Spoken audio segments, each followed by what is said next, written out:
Bienvenidos al tema de hoy, que será farmacocinética. Para comenzar, debemos definir qué es la farmacocinética, la cual emerge a final de la década de los 60. Según Levin, quien es considerado su fundador, dice que es una disciplina de la rama de la farmacología que estudia los procesos a los que un fármaco es sometido a través de su paso por el organismo. Este proceso tiene como funciones el diseño inicial de la posología en pacientes concretos, en el control o reajuste de la posología, la detección, diagnóstico y consulta de situaciones especializadas, y el análisis retrospectivo de errores terapéuticos y tratamientos inadecuados. La posología se determina por las dosis que se deben administrar de los medicamentos. Un punto importante dentro de la farmacocinética es la monitorización de concentraciones. Su objetivo, por otro lado, es conseguir la eficacia de un fármaco que se considera el margen terapéutico, que se refiere al intervalo de concentraciones de un fármaco dentro del cual existe una alta probabilidad de conseguir la eficacia terapéutica con mínima toxicidad en la mayoría de los pacientes.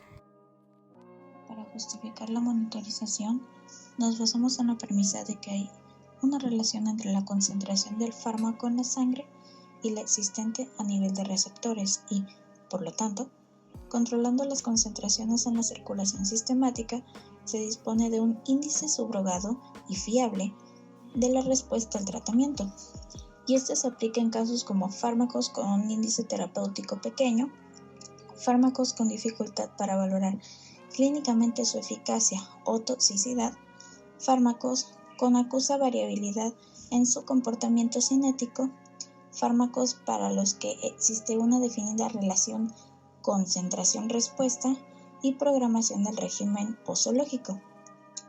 Para lograr el éxito de un tratamiento farmacológico se depende en gran medida del régimen posológico utilizado, pero la selección del mismo individualidades en el perfil tanto farmacocinético como farmacodinámico del medicamento.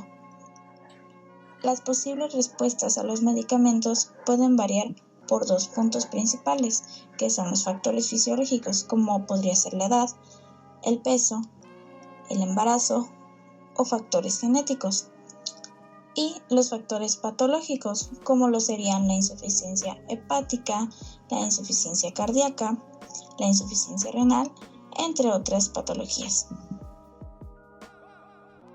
Sabemos que para que los fármacos puedan actuar, deben alcanzar una concentración adecuada. Hay dos maneras de hacer llegar el fármaco. Por administración local, que es cuando la acción del fármaco se limita al lugar donde es administrado, y administración por vía general, ciclo farmacocinético. Después de la administración por alguna de estas vías, el fármaco se absorbe a la sangre y se distribuye al sitio de acción. Factores físico-químicos en el transporte de fármacos por las membranas celulares. La membrana celular consta de doble capa de lípidos en los que se intercalan proteínas. Los lípidos condicionan el paso de los fármacos. El factor principal del que depende de la difusión pasiva. Los lípidos son el componente fundamental de la membrana, y a mayor liposolubilidad, mejor difusión a través de las membranas y lo contrario. Muchos fármacos son ácidos o bases débiles. Pueden ionizarse en función del pH del medio, de acuerdo con la ecuación de Henderson-Hasselbalch. La forma ionizada con carga eléctrica es poco liposoluble. Atraviesa con dificultad las membranas por difusión pasiva. Las bases débiles se ionizan pH alcalino. Las bases débiles también se ionizan pH ácido.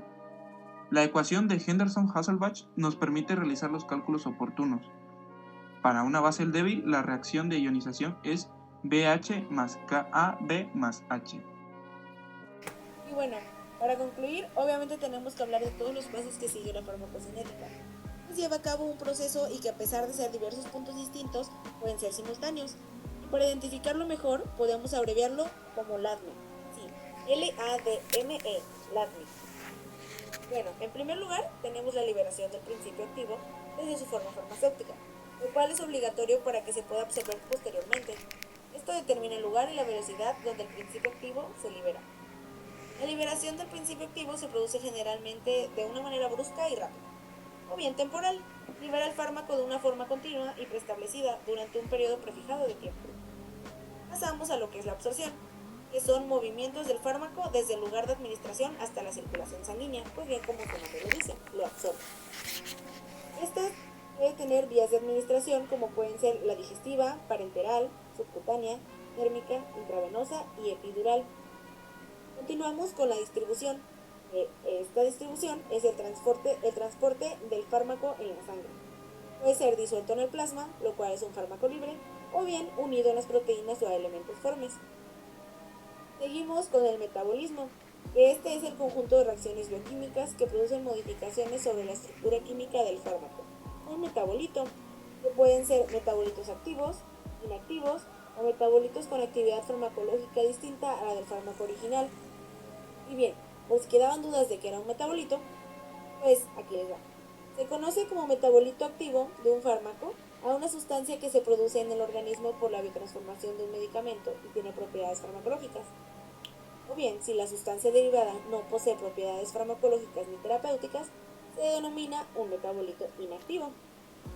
Y bueno, pues por último llegamos a lo que es la excreción. Igual como su nombre lo dice, es el proceso de eliminación de un fármaco del cuerpo y esta se puede dar a través de la excreción renal, especialmente importante para fármacos que no se metabolizan.